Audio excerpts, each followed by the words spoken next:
भाई और भौणी माने नमस्कार। आज आमे कथा हेबा 2026 र केंद्रीय बजेट विषय रे। एही बजेट ओडिशा पई आशा थारु अधिक निराशा नैछि। ओडिशा पई कोनोसी स्पष्ट विशेष पैकेज नाही। देशर अन्य राज्य माने पई विशेष प्रकल्प, विशेष आर्थिक पैकेज, बड़ इन्फ्रा घोषणा, किंतु ओडिशा पई कोनोसी स्पष्ट टंका नाइया। ओडिशा देउची खनिज संपद, किंतु हमर लाभ केउठी?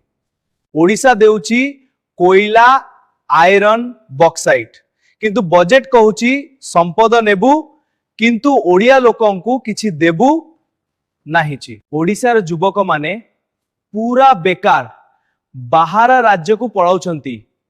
शिल्प नाही कि चाकरी नाही, किंतु बजेट रे ना अछि कोनोसी नुआ पीएसयू, ना कोनोसी आईटी मैन्युफैक्चरिंग हब, ना कोनोसी एम्प्लॉयमेंट मिशन, एहा कि युवा विकास।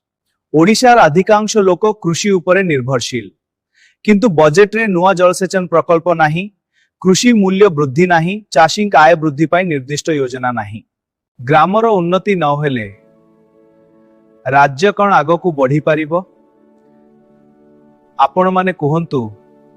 भाषण रे कुहा गला ओडिशा हेबो पूर्व भारतर इंजिन, किंतु बजेट रे इंजिन ते इंधन नाही, रेल, पहा, बंदर, शिल्प पाई आलोकेशन नाही। भाई और भौणी माने ओडिशा केवल संपद देउथिबा राज्य नुहे, न्याय और समान उन्नतिर अधिकारी। आमे ओडिया लोका भीक मागु नाहु, आमा हक चाहु। जय ओडिशा, जय लोकतंत्र।